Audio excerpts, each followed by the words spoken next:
Sige, balik na. Pila akong po pila. Gina. Okay, mayroon po tayo ng meter na ikakabit. Bali, sa meter po siya. Tuturo ko lang po kung paano po pagkabit. Install ng ganitong klase na meter. So, buksan na po natin itong cover niya. Ito. Okay. Wait lang. Kaya. Lagi pa rin. Natin nag-screw dito sa taas.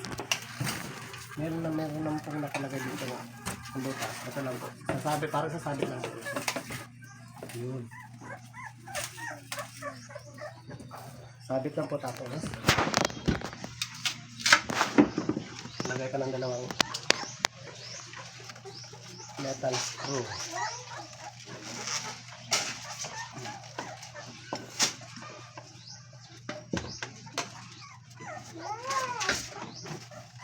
Nakabilaan ko siya.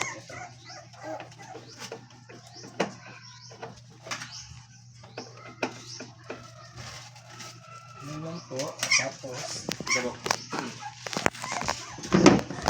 Tapos meron tayong isang safety breaker na 15 amperes.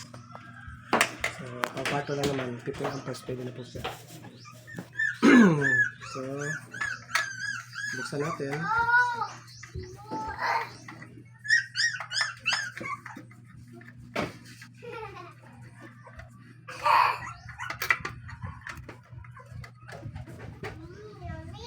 Madali lang naman po. Sa gusto kong matutong mag-install ng ganito, sundan nyo lang po yung gawa ko. So, bukas na po siya. Tapos, kuha ulit tayo ng dalawang metal screw.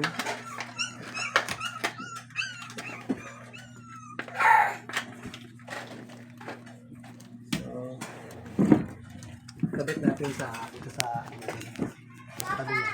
Okay?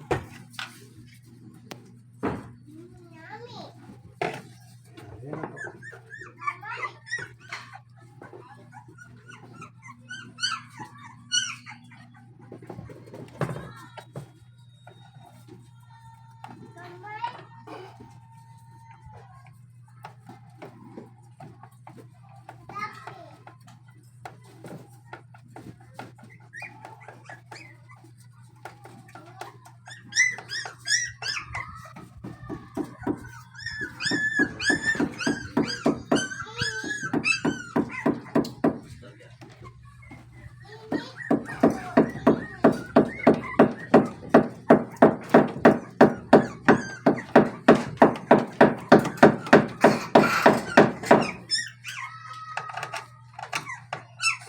Dikit na po ang meter natin tsaka yung safety breaker.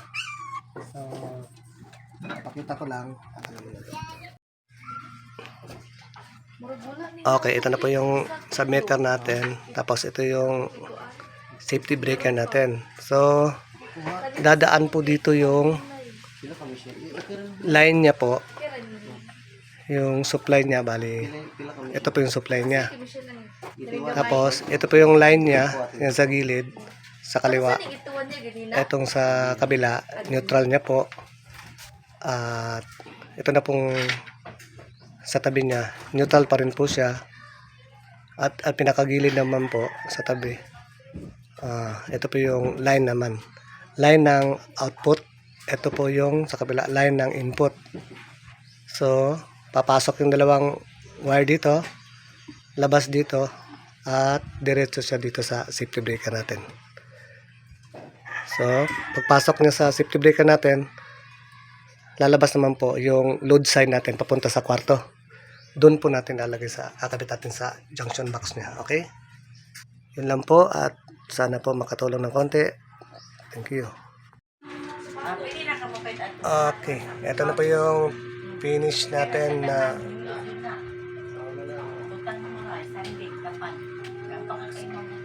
meter natin sa meter tsaka safety breaker. Ayun. Okay? Pangalag ka hard. ng